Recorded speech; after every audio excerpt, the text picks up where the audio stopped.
By mid-1942, the war in the Pacific had entered a new phase. 6 months after the attack on Pearl Harbor, Japanese forces had advanced from Southeast Asia into the Netherlands East Indies, the Philippines, and the Bismarck Archipelago. Bases at Rabaul and Cavien gave the Imperial Japanese Navy and Army Air and Naval Forces a forward position from which to threaten the sea lanes between the United States, Australia, and New Zealand. For Tokyo, preventing Australia from functioning as a secure staging ground for Allied counteroffensives became a significant strategic concern. Allied planners, for their part, viewed northeastern Australia and the island of New Guinea as a single defensive system. If Japanese forces could seize Port Moresby on the southeastern coast of New Guinea, they would gain an air and naval base capable of projecting power toward the Coral Sea, northern Australia, and the Torres Strait. The failed Japanese seaborne attempt to capture Port Moresby during the Battle of the Coral Sea in May 1942 did not end this ambition. Instead, Japanese commanders shifted toward an overland advance along the Owen Stanley Range via the Kokoda Track, supported from bases at Buna and Gona on the north coast. Milne Bay, at the eastern tip of Papua, entered this picture as a geographic asset rather than a political symbol. The bay formed a large, sheltered anchorage with relatively flat ground in its surrounding lowlands, one of the few areas in southeastern Papua suitable for airfield construction.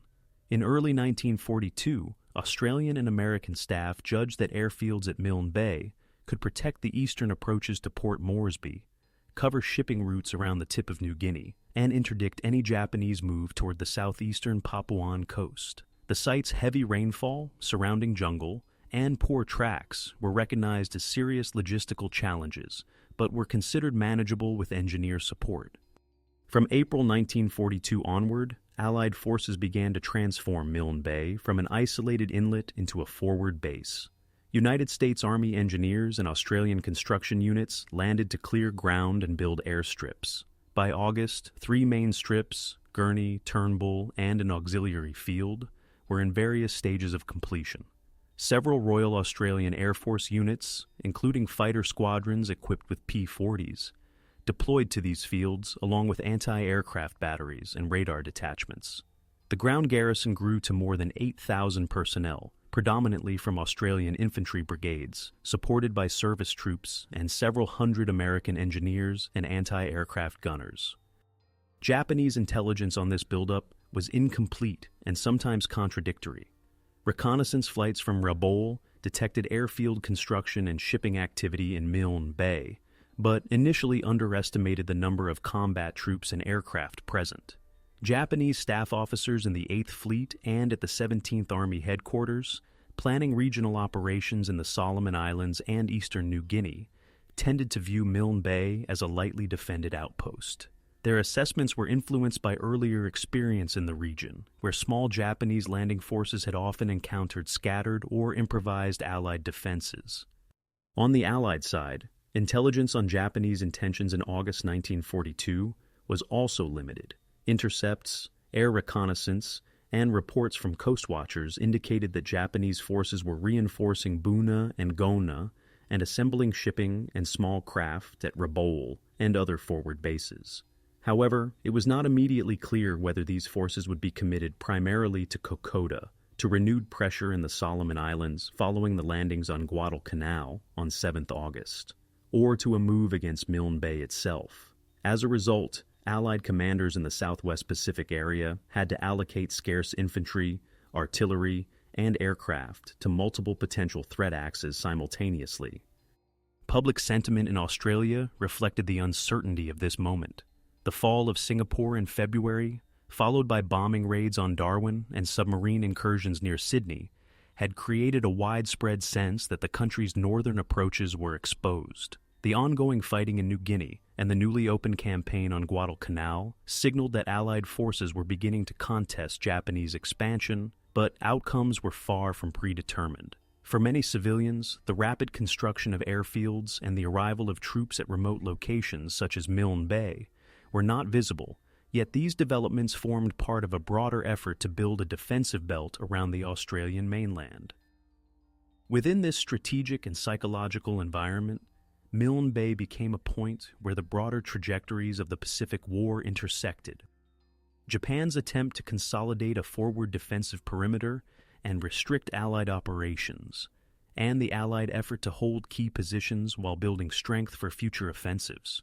It was under these conditions, and based on the intelligence and assumptions of mid-1942, that both sides made decisions that would lead to the battle. In July and early August 1942, Milne Bay shifted from a peripheral anchorage to an organized Allied defensive position with a defined command structure. Responsibility for the area lay under New Guinea Force, headquartered at Port Moresby, and commanded by Lieutenant General Sidney Rowell, subordinate to General Douglas MacArthur's Southwest Pacific area.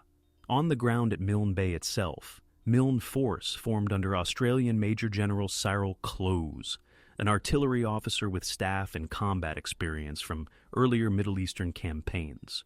His principal combat units were the Australian 7th Infantry Brigade and, from mid-August, the 18th Infantry Brigade, together providing several thousand infantry.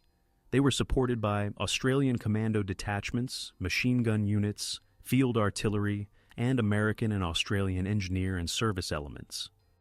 Above them, the air component was headed by senior officers of the Royal Australian Air Force, coordinating with United States Army Air Forces units based further west. Fighter squadrons equipped with P-40s and Hudson bombers operated from the new airstrips, while radar and signals detachments linked Milne Bay to the wider Allied warning network.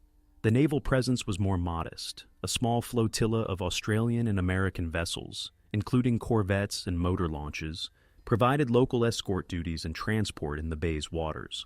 Together, these elements formed a combined arms garrison of roughly 8,000 to 9,000 personnel, though not all were frontline infantry.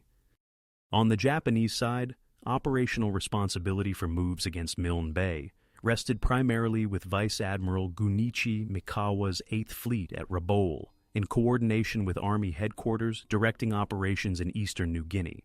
During July 1942, staff officers developed a plan to land a force composed mainly of Special Naval Landing Force troops, naval infantry trained for amphibious assaults, reinforced by Army engineers and support units. The projected landing strength in the first echelon was on the order of 1,500 to 2,000 troops, with additional detachments to follow once a beachhead and airstrip site had been secured. The Japanese concept assumed that Milne Bay was defended mainly by a small number of airfield construction personnel and limited infantry. Planners expected to find partially completed airstrips, light anti-aircraft defenses, and perhaps a few hundred ground troops. The landing schedule was designed accordingly.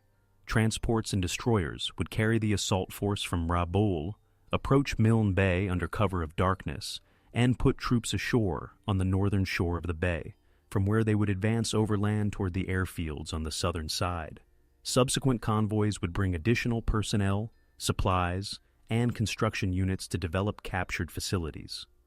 While Japanese staff refined these plans, Allied commanders were adjusting their dispositions in response to broader developments in the region. The American landings on Guadalcanal and Tulagi on the 7th and 8th of August, combined with continuing fighting along the Kokoda Track, created competing demands for limited air and ground resources. Yet reports suggesting increased Japanese interest in the southeastern Papuan coast supported the argument for reinforcing Milne Bay rather than treating it solely as an airfield complex.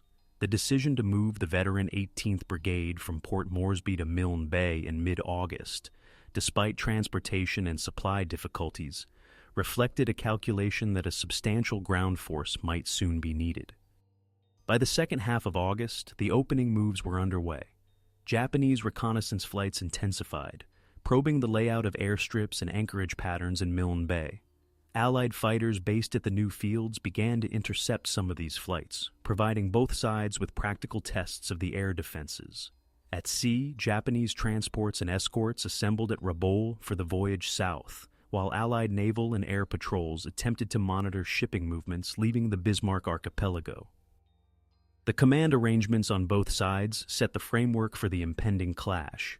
Japanese naval officers would control the approach, landing, and immediate coastal operations, handing over to ground commanders once the force was ashore and moving inland. At Milne Bay, Close and his staff had to integrate infantry brigades, air units, and engineers into a cohesive defense under conditions of limited infrastructure, heavy rainfall, and inadequate roads. As August 1942 drew to a close, both forces were in motion, guided by intelligence assessments and assumptions that would be tested in the first landings at the bay's eastern approaches. Strategic objectives for both sides at Milne Bay were defined before the first shot was fired. For Japanese naval and army planners in Rabaul, the primary goal was to secure an airfield site on the southeastern tip of New Guinea, from which aircraft could cover operations along the Kokoda axis, protect shipping approaching Buna and Gona, and challenge Allied control of the Coral Sea approaches. Capturing Milne Bay would, in their view, reduce the pressure on Japanese positions in eastern New Guinea and create an additional forward post in a defensive perimeter stretching through the Solomons and Bismarck archipelago toward the Central Pacific.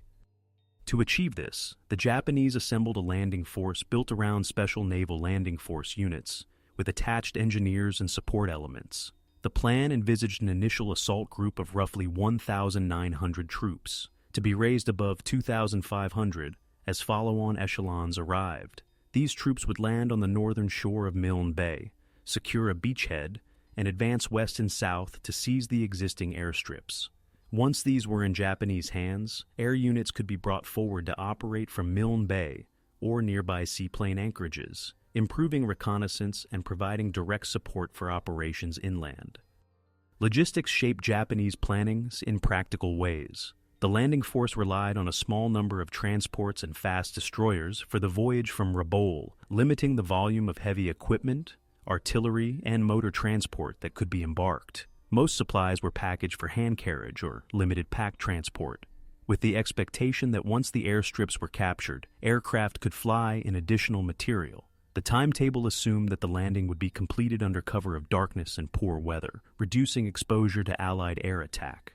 Coordination with land-based air units at Rabaul and with seaplane forces was intended to provide reconnaissance and, if necessary, strikes against Allied ships or airfields in the region. On the Allied side, strategic goals were defensive but linked to longer-term offensive plans. MacArthur's headquarters and New Guinea force regarded Milne Bay as both a shield and a springboard.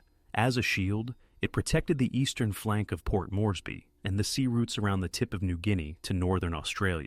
As a springboard, it offered airfields from which fighters and bombers could support future advances along the New Guinea coast toward Buna, Lae, and beyond. Accordingly, Allied planning sought to ensure that the bay could withstand an amphibious assault while continuing to function as an operational base. Major General Close and his staff organized the land defenses around these dual requirements. The available infantry, about 4,500 Australian frontline troops within a total garrison nearing 9,000 personnel, were distributed in sectors. One brigade group secured the airfields and the port area at Gili Gili, while other battalions extended eastward along the northern shore and inland tracks to cover probable landing beaches and approaches. Independent companies and smaller patrol units were tasked with reconnaissance, early warning, and delaying actions in the jungle, feeding information back to the main defensive positions. Allied logistical planning had to account for Milne Bay's environment. Heavy rainfall, soft ground, and limited roads meant that vehicles frequently bogged down, and much movement depended on foot transport or small craft along the shoreline. Supplies arrived primarily by coastal shipping from ports such as Townsville and Port Moresby, unloaded at makeshift wharves and dispersed to dumps near the airstrips and unit positions. Fuel for aircraft and vehicles, ammunition, and rations were stockpiled in anticipation that rough seas or Japanese interdiction might temporarily disrupt the sea route. Engineers continued to improve drainage, road surfaces, and runway conditions, even as defensive plans were refined. Intelligence and assumptions influenced both sides' planning and introduced miscalculations. Japanese estimates suggested that Milne Bay was held mainly by airfield construction units and a limited number of infantry, perhaps equivalent to a regiment. This led planners to consider a force of around 2,000 to 2,500 troops sufficient for the operation, with heavy emphasis on speed and surprise rather than prolonged fighting. They did not expect to encounter Allied tanks in the muddy, confined terrain, and artillery support for the landing force was modest. Allied intelligence, conversely, indicated increasing Japanese interest in the area, but did not precisely fix the strength or composition of the planned landing force. Close and his superiors had to prepare for possibilities ranging from a raid to a sizable amphibious assault without clear figures. Doctrinal preferences also shaped preparations. Japanese experience in early Pacific campaigns had reinforced confidence in night landings, rapid inland movement, and the psychological impact of aggressive advances against defenders perceived as less experienced. Allied doctrine at Milne Bay emphasized the advantage of integrated air and ground defenses, fighters based on the local strips, coordinated with anti-aircraft guns and ground troops positioned along likely avenues of approach. The intention was to blunt any landing as far forward as possible while keeping a firm grip on the airfields and harbor. Propaganda and public information played a secondary but present role. Japanese planners anticipated that the capture of another Allied airbase in New Guinea could be presented domestically and to occupied territories as evidence that Japan still held the initiative after setbacks at Coral Sea and Midway. Allied authorities, aware of Australian public concern about New Guinea, prepared to report developments cautiously, without revealing detailed locations or strength until outcomes were clearer. Behind those public statements, the strategic planning at Milne Bay aimed to ensure that any Japanese attempt to alter the balance in southeastern Papua would face organized resistance. With plans in place and units positioned, the next decisions would be made in the darkness of the actual landings. On 24 August 1942, the first concrete steps toward combat at Milne Bay began at sea. In the morning, a Japanese convoy left Rabaul, carrying the initial landing echelon, elements of the 5th Kure Special Naval Landing Force under Commander Shojiro Hayashi, a detachment from the 5th Sasebo Special Naval Landing Force, and supporting signals and labor units. 2 transports escorted by light cruisers and destroyers from Vice Admiral Mikawa's 8th Fleet headed south toward the eastern tip of New Guinea. Their orders were to land near a point identified on Japanese charts as Rabi, close to the head of Milne Bay, and advance overland toward the Allied airstrips. During the same day, Allied reconnaissance linked the convoy's movement to the growing threat against Milne Bay. A Royal Australian Air Force Hudson bomber sighted Japanese ships near the Trobriand Islands, and coast watchers on scattered islands sent further radio reports. These warnings reached Milne Force headquarters and higher echelons in New Guinea Force. Close ordered increased readiness. Infantry units along the bay were alerted. Air crews prepared for strike missions, and naval vessels in the area adjusted their movements to avoid being caught in open water by superior Japanese surface forces.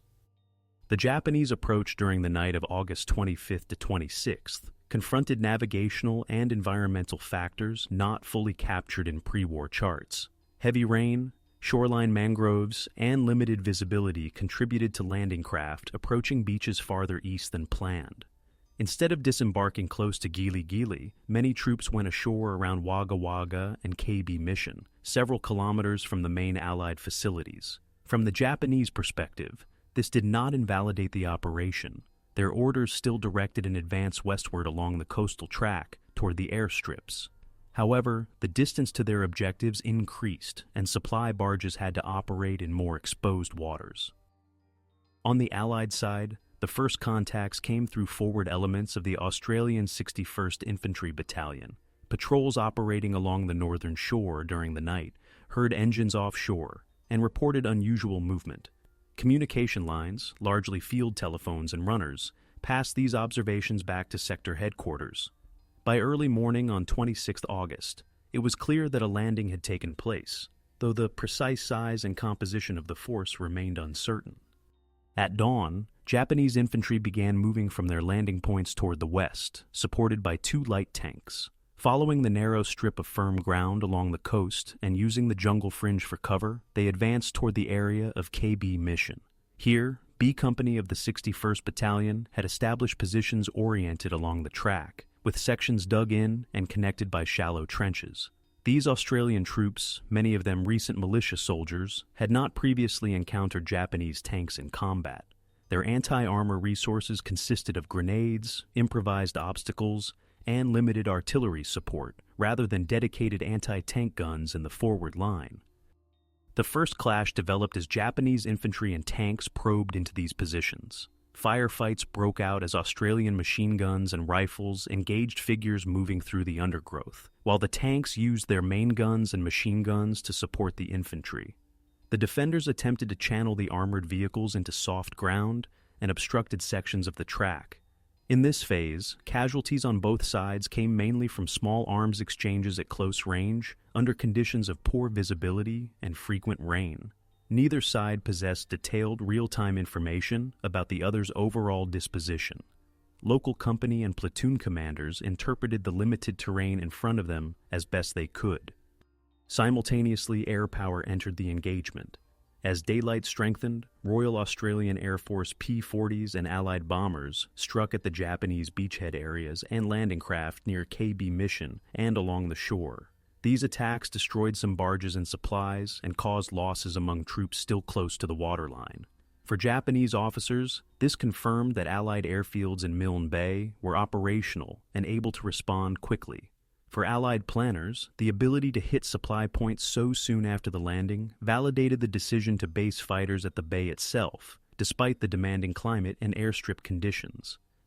Papuan civilians, plantation workers, and laborers experienced these first engagements in ways that differed from the perspectives of either military command. Many had already been evacuated from the main plantation areas earlier in the year, but some villagers and local guides remained in the region or were employed by the Australian New Guinea Administrative Unit. For them, the arrival of Japanese troops, the movement of Australian units, and the onset of bombardments represented another stage in a conflict that had already disrupted trade, labor patterns, and village life.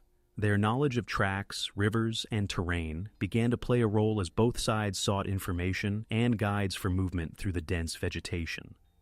By the end of 26 August, the outline of the initial situation had emerged. Japanese landing forces had secured a foothold on the northern shore and pushed inland along the coastal track, but had not yet reached the Allied airstrips. Australian forward companies had held their positions around KB Mission, despite pressure, with adjustments forced by the appearance of tanks and the limitations of communication in heavy rain and mud. In the air, Allied fighter and bomber units were actively contesting Japanese supply lines near the landing zone. The opening phase of the battle had therefore established a pattern of close-range ground fighting under difficult conditions, combined with frequent airstrikes, but left the wider outcome undecided. As fighting continued on the 27th and 28th August, the engagement at Milne Bay widened beyond the first skirmishes around KB Mission. Japanese commanders ashore organized their available companies into a series of probing attacks along the narrow coastal corridor, seeking to maintain momentum toward the airstrips. Patrols pushed westward by day, then consolidated positions at night, using the coastal track and adjacent plantations as lines of advance. Signals from the beachhead reported back that the enemy was more numerous and better entrenched than pre-landing estimates had suggested. To support the troops already ashore, Japanese naval commanders dispatched further barges and small craft, carrying reinforcements and supplies from Rabaul and from intermediate anchorages. These movements took place mainly at night to reduce exposure to Allied aircraft. Despite such precautions, Allied air units based at Milne Bay and Port Moresby detected and attacked several of these convoys. Bombing and strafing runs damaged or destroyed some barges and their cargoes, reducing the amount of ammunition, food, and heavy equipment reaching the front. As a result, Japanese infantry advancing inland did so with limited artillery and few reserves of supplies. On the Allied side, the crisis phase expressed itself in the redeployment of major units. Close brought elements of the veteran 18th Brigade, battalions such as the 2/9th and 2/10th, into forward positions to stiffen the line held by the 61st Battalion and other militia units. The total number of Australian frontline infantry engaged along the northern shore grew to several thousand, supported by field artillery, mortars, and a small number of tanks. Command posts were established to coordinate battalion sectors, but distances, jungle, and weather ensured that companies often fought semi-independently, responding to local conditions rather than continuous orders from brigade headquarters. Terrain and climate became central factors in the escalation. Heavy rain turned tracks into mud, flooded weapon pits, and reduced visibility. Vehicles bogged down, forcing both sides to carry supplies by hand or rely on small craft along the shoreline. Streams swelled and altered their courses, complicating navigation for patrols and stretcher parties. Disease threats such as malaria and tropical infections added to the strain on medical services. For Japanese troops, whose logistics depended on relatively fragile lines from the beachhead, these conditions magnified the effects of Allied air attacks on barges and dumps. For Allied units, the same conditions slowed the movement of ammunition and rations from rear areas to forward companies. Command and control on both sides faced increasing difficulties as the battle intensified. Japanese radio sets, operating in dense jungle and under frequent air attack, sometimes provided incomplete or delayed reports to higher headquarters. This contributed to continued underestimation of Allied strength at Milne Bay. Ashore, Japanese company and platoon leaders had to decide whether to press attacks in the face of growing opposition, without clear knowledge of overall progress. Allied communications, based on field telephones supplemented by runners, were vulnerable to cable breaks caused by shell fire, vehicle movement, and weather. During several night engagements, forward units fought with only intermittent contact with brigade headquarters, relying on prearranged fire plans and their own judgment. By 29th August, casualties reflected the cumulative effect of continuous contact. Exact figures from this stage vary by source, but both sides had lost dozens of men killed and larger numbers wounded in repeated exchanges along a front that, in ground terms, measured only a few kilometers. The effect on morale differed among units. Australian militia soldiers, some of whom were in their first major combat, were operating alongside battle-experienced troops from the 18th Brigade, whose prior engagements in North Africa and the Middle East informed their approach to defensive fire and counterattack. Japanese troops, many of them drawn from special naval landing forces with earlier operational experience, now had to adapt to a situation in which the enemy possessed tanks, substantial artillery, and local air superiority. Beyond the immediate battlefield, higher commands integrated developments at Milne Bay into broader strategic calculations. MacArthur's headquarters, monitoring reports from New Guinea Force, had to decide how far to reinforce Milne Bay without weakening other fronts such as Kokoda. Requests for additional air support and shipping competed with demands from Guadalcanal, where American forces were engaged in intense fighting, and where Japanese naval and air units from the same regional pool were operating. At Rabaul, 8th Fleet staff weighed the cost of sustaining the Milne Bay operation under growing air pressure against the need to support continuous efforts in the Solomon Islands. The cumulative effect of these factors was a deepening crisis for both sides. Japanese commanders faced a lengthening advance over difficult terrain, with constrained supplies and uncertain intelligence about enemy numbers. Allied leaders confronted the challenge of holding dispersed positions in flooded jungle, maintaining airfields under constant use and attack, and ensuring that losses among frontline battalions did not erode their ability to defend the airstrips. As August drew to a close, decisions taken at brigade and company level during night attacks and counterattacks would determine whether the Japanese advance could reach the runways or be halted short of its objectives. The night of the 29th to the 30th of August marked the transition from a series of dispersed engagements to a concentrated attempt to break the Allied line.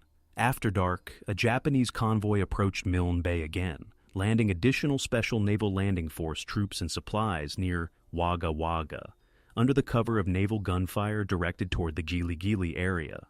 The bombardment caused limited material damage, but signaled that Japanese commanders intended to commit more resources to a decisive effort. By this stage, the total Japanese strength ashore had risen to roughly 1,900 land troops with 2 light tanks, concentrated along a front only a few kilometers wide. On the 30th of August, Australian forces used daylight to reorganize their positions. Forward elements of the 25th and 61st Battalions adjusted their lines around the partially completed number. 3 airstrip, while the 2nd 10th Battalion and engineer units improved defensive works in the surrounding plantations and ridges. The airstrip itself, still under construction, offered open ground that could be covered by machine guns, mortars, and artillery from the 2nd 5th Field Regiment, sited closer to Gili. The defenders prepared fallback positions along Stevens Ridge and other features north of the Strip, intending to keep continuous control of the approaches to the main airfields. Japanese commanders ashore, having observed Allied redeployments and air activity, planned a night assault intended to break through the defensive line in one concentrated blow. Their available infantry companies, reinforced by newly landed troops, assembled along the track at the eastern end of No. 3 airstrip, supported by the 2 Type 95 light tanks. The plan called for an initial frontal attack across the open ground of the Strip, followed by further infantry assaults and attempts to outflank the Australian positions in the darkness. The objective remained unchanged: seize the airstrip area and open the way toward Gili. Shortly after 3 a.m. on the 31st August, the main assault began. Japanese infantry, moving behind the tanks, advanced out of the tree line toward the airstrip.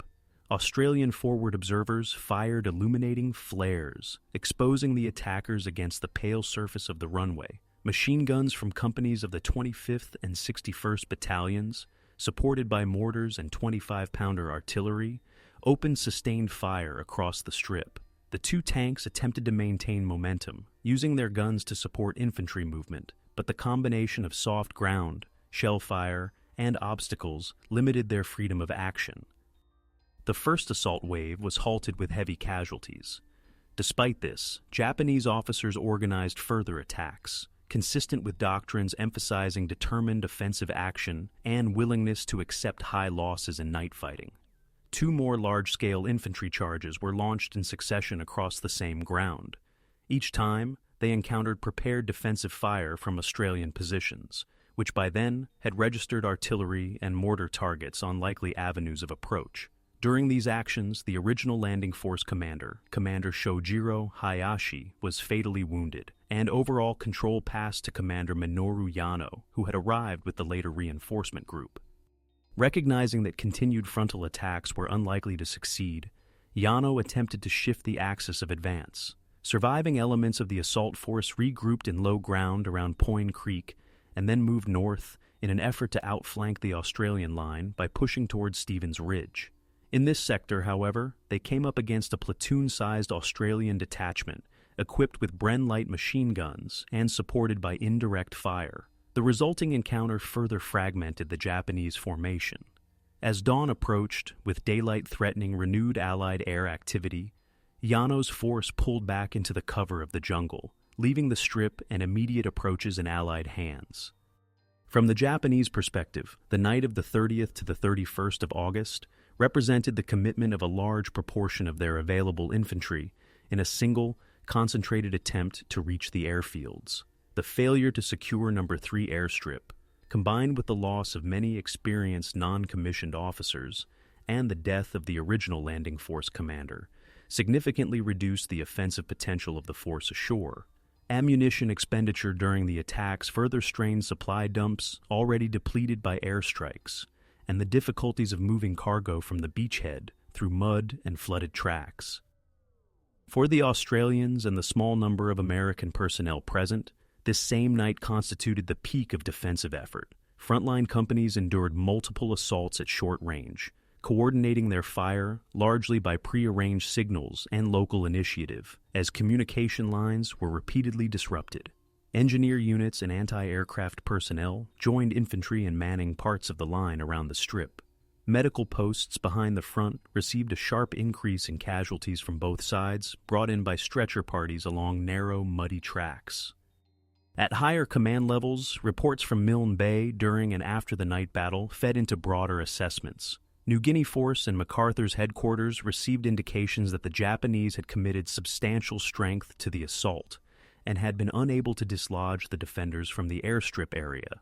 At Rabaul, signals from Yano's force described heavy opposition and high losses, prompting further discussion among naval and army staff about whether additional reinforcements could alter the situation. With both sides aware that their resources in the area were finite and that the airstrips remained operational, the engagements around No. Three airstrip marked a culmination of effort that would shape subsequent decisions about attack and withdrawal. In the days following the failed assault of August 30th to 30th 1st, both sides at Milne Bay adjusted their tactics to the altered balance of strength. For the Japanese force under Commander Minoru Yano, the immediate priority was to stabilize a defensive line around their remaining positions near KB Mission and the eastern plantations, while maintaining a route of withdrawal toward their landing beaches.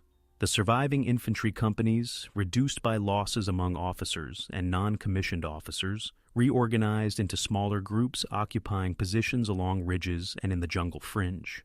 Patrols were sent forward to monitor Australian movements and to retain the impression of continued resistance.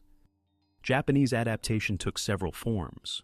Recognizing that daylight movement near the coast exposed troops and supplies to Allied aircraft, Yano restricted most shifting of units and redistribution of ammunition to the hours before dawn and after dusk.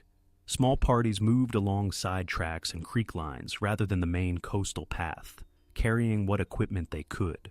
Plans for further large-scale frontal assaults on the airfields were effectively abandoned.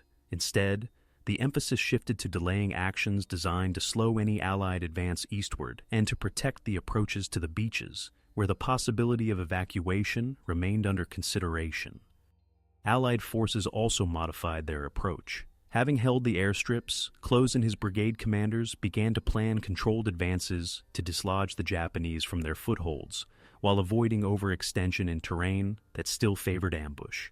Units from the 2nd 9th and 2nd 10th Battalions, supported by elements of the 25th and 61st Battalions, prepared to move along the northern shore and inland tracks in a series of coordinated attacks. Short advances were planned with defined objectives. Particular ridgelines, creek crossings, and plantation edges, each to be secured before proceeding further. Armor played a more deliberate role in these operations. Australian M3 Stuart light tanks, which had previously been employed largely in a defensive capacity near the airstrip, were now integrated into limited offensives. Their crews adapted to the boggy ground by selecting routes with firmer surfaces and accepting a slower pace, often advancing parallel to infantry rather than far ahead. The tank's machine guns and small-caliber main guns were used to engage Japanese positions in tree lines and hut clusters, while infantry followed to clear remaining pockets of resistance. Adaptation extended to logistics and medical support. Australian and American engineers improved corduroy roads and duckboard paths to keep supply lines functioning in continuous rain. Small coastal craft and landing barges ferried ammunition, rations, and wounded between Gili and forward landing points, reducing reliance on foot parties overland. Medical units expanded malaria control measures, issued suppressive drugs, and intensified efforts to dry clothing and treat skin infections, aware that non-combat casualties could weaken battalions as much as direct losses in battle. Local Papuan participation also adjusted to the shifting battlefield. Members of the Papuan Infantry Battalion and civilian carriers attached to Australian units provided reconnaissance and logistical assistance along minor tracks unknown to most foreign troops. Their familiarity with river crossings, swamp edges, and village locations enabled Allied patrols to approach Japanese positions from less expected directions. At the same time, non-combatant villagers in the area continued to move away from active fighting, often under guidance from the Australian New Guinea Administrative Unit, further dispersing the pre-war settlement pattern around the bay. Morale on each side reflected these adaptations. Among Australian units, the successful defense of the airstrips and the evident impact of their artillery and air support on Japanese movements contributed to a sense of growing confidence, although this was tempered by fatigue, night fighting, and the accumulation of casualties. Japanese troops, aware that their main effort to seize the airfields had not achieved its objective, shifted psychologically from an offensive mindset to one focused on survival and discipline under increasingly disadvantageous conditions. Nevertheless, many continued to conduct small-scale counterattacks and ambushes, consistent with training and expectations about persistence in the face of setbacks. Coordination with air power remained central to Allied resistance and adaptation. RAAF P-40s and Hudsons together with U.S. aircraft operating from other bases, intensified reconnaissance over the bay and the sea approaches from Rabaul. Pilots and ground controllers refined procedures for close support, using markers and radio reports from forward observers to identify Japanese positions just ahead of advancing infantry. Attacks were timed to coincide with planned ground pushes, aiming to disrupt Japanese preparations and to reduce their capacity to mount sudden counterattacks. On the Japanese side, adaptation at the operational level involved reassessing the viability of maintaining a force at Milne Bay under constant air attack. 8th Fleet staff weighed reports of aircraft losses over the bay and the difficulty of resupplying Yano's troops by barge against the strategic value of persisting at this particular point on the Papuan coast. While these deliberations were taking place, the force ashore continued to carry out its revised role, delaying Allied advances, holding key terrain where possible, and preserving enough cohesion to conduct an organized withdrawal if the decision to evacuate were confirmed. The first week of September 1942 marked the shift from attritional engagement to a clear turning point at Milne Bay. By this stage, Australian frontline infantry in the area of operations numbered around 4,500, within a total garrison of roughly 8,500 to 9,000 personnel, including Air Force, engineers, and service troops. Opposing them, Japanese land forces ashore had been reduced by combat, disease, and supply shortages to an effective strength below their original landing total of about 1,900, with only a fraction of that number still available for offensive action. Air superiority rested increasingly with the Allies, with several dozen serviceable fighter and bomber aircraft operating from Milne Bay and nearby bases. On September 3rd to 4th, Australian commanders judged that conditions were suitable for a sustained advance eastward. Intelligence from patrols, prisoners, and aerial observation indicated that Japanese positions near KB Mission and along the coastal plantations were still active, but showed signs of contraction and reduced resupply. Orders were issued for the 2nd 9th and 2nd 10th Battalions, supported by elements of the 25th and 61st Battalions and a small number of Stuart tanks, to push toward long-identified objectives, ridges and creek lines forming the backbone of remaining Japanese defenses west of their original landing beaches. At dawn on the 4th of September, Australian units moved forward in coordinated bounds. Infantry sections advanced through the plantations and along the track in close cooperation with the tanks, which provided direct fire against bunkers and firing points. Artillery and mortars targeted known or suspected strong points ahead of the infantry line. Resistance was initially heavy in sectors where Japanese troops had prepared log and earth bunkers under tree cover. Fire from these positions checked the advance at several points during the day, leading to local flanking maneuvers and the calling in of further artillery support. From the Japanese perspective, these actions signaled that the initiative had shifted decisively. Reports from company commanders described increasing pressure across a broad front, with Australian units appearing in strength not only on the main track, but also along minor approaches. Ammunition consumption rose, while opportunities to replenish from beach dumps diminished as Allied air attacks continued to strike barge landing points and supply stacks. The death or wounding of many junior leaders in earlier engagements further complicated attempts to coordinate counterattacks or planned withdrawals. During the night of September the 4th to 5th, surviving Japanese units conducted a series of delaying actions designed to slow the Allied advance without committing large numbers to static defense. Small groups engaged in ambushes and short bursts of fire before withdrawing to previously reconnoitered fallback positions. This tactic imposed further strain on advancing Australian companies, which had to secure captured ground, tend to wounded, and maintain contact between dispersed platoons in heavy rain and darkness. However, it could not halt the general eastward movement of the Allied line. Meanwhile, at the operational level, the turning point took shape in discussions far from Milne Bay itself. At Rabaul, 8th Fleet and Army staff evaluated the situation using reports from Yano, naval air units, and reconnaissance flights.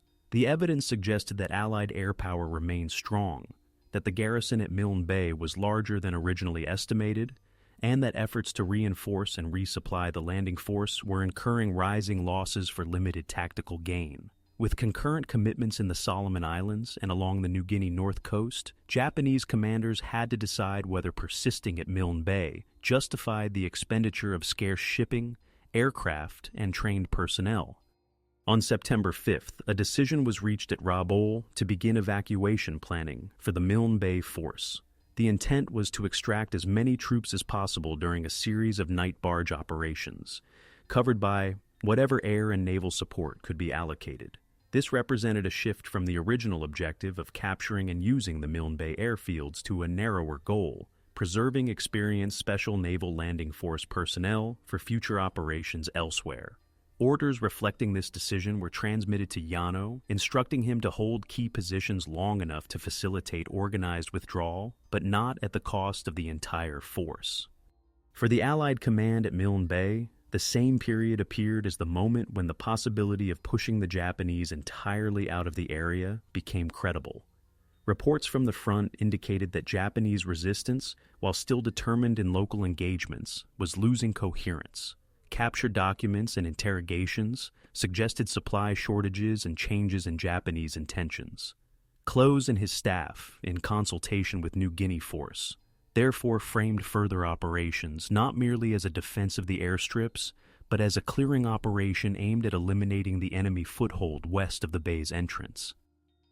This convergence of factors, the attrition of Japanese combat power ashore, the consolidation and advance of Allied ground forces, the continued functioning of Milne Bay airfields, and the operational level decision in Rabaul to shift from attack to evacuation, constituted the turning point of the battle. While fighting would continue, and casualties would still be incurred on both sides, the direction of events after early September 1942 increasingly pointed toward the eventual removal of Japanese forces from Milne Bay, rather than renewed attempts to seize the airstrips. In the nights following the decision to withdraw, the Japanese force at Milne Bay began a phased evacuation under growing pressure. Between 5 and 70 September 1942, barges moved in from seaward assembly points, attempting to reach prearranged pickup locations along the northern shore. Small groups of Japanese troops, guided by familiarity with the local coastline and by prior reconnaissance, moved toward these embarkation points after dark, carrying wounded who could be transported and as much equipment as conditions allowed. Air attacks during daylight and the threat of interception at sea limited the number of sorties that could be attempted. For units still in contact with Australian forces, withdrawal took the form of successive rearguard actions. Covering detachments remained in positions near creek lines, ridges, and plantation edges to delay the Allied advance, then disengaged and moved back toward the beaches once the main body had passed through. These detachments used the terrain's complexity to their advantage, mounting short, intense engagements before slipping away along side tracks. Some groups lost contact with the main force and were left behind in the jungle, later attempting to reach Japanese positions elsewhere in Papua or being captured by Australian patrols. Australian forces, continuing their eastward progression, entered areas that had formed the core of Japanese positions earlier in the battle. At KB Mission, Wagga Wagga, and along the coastal track, they encountered abandoned bunkers, destroyed or disabled equipment, and signs of hurried departure, empty ammunition boxes, discarded rations, and graves hastily dug under tree cover. In some locations, stretcher cases or wounded who could not be moved were encountered, receiving medical treatment as prisoners of war. The process of establishing control over these areas involved clearing remaining pockets of resistance, marking minefields, and searching for isolated Japanese groups. Casualty figures from the battle illustrate the cost of the fighting. Australian records indicate approximately 167 killed and around 300 wounded in the Milne Bay campaign. United States personnel, primarily engineers and anti-aircraft units, suffered smaller but significant numbers of casualties. Japanese losses are more difficult to reconstruct, precisely due to incomplete records and the nature of the evacuation. But contemporary Allied estimates in later studies suggest that between 600 and 700 Japanese personnel were killed, with several hundred evacuated wounded and sick, and others missing or captured. These figures reflect both direct combat losses and the effects of disease and exposure in the tropical environment. The end of organized Japanese resistance west of the bay's entrance did not mean an immediate cessation of danger for Allied troops. Patrols continued for days and weeks after the main battle to locate stragglers, clear booby traps, and secure outlying areas. Australian and Papuan patrols moved along the coast and inland ridges, occasionally encountering small armed groups. In some cases, isolated Japanese soldiers maintained personal efforts to evade capture, relying on limited rations and knowledge of fieldcraft acquired elsewhere. For Allied soldiers, the task shifted from set-piece engagements to a slower, methodical process of consolidation. For Papuan civilians, the aftermath brought both relief from immediate bombardment and displacement from former homes and work sites. Many villages in the vicinity of Milne Bay had been abandoned or partially destroyed during the months of base construction and combat operations. The return of Australian administrative personnel and medical teams initiated efforts to re-establish basic services, but the presence of minefields, unexploded ordnance, and damaged infrastructure altered patterns of movement and settlement. Plantation workers and their families, who had been evacuated earlier, faced decisions about whether to return to areas that were now militarized and subject to ongoing military traffic. At the operational level, the conclusion of the battle confirmed that the airfields at Milne Bay would remain in Allied hands. Engineers and Air Force ground crews repaired damage to runways and dispersal areas, expanded fuel and ammunition storage, and improved drainage and accommodation. The bases function as a support and staging point for operations along the New Guinea coast and in nearby waters was reinforced rather than diminished by the experience of the battle. For Japanese planning staffs at Rabaul, the evacuation closed a chapter in which the attempt to extend a defensive perimeter by seizing a forward airbase had not achieved its objectives.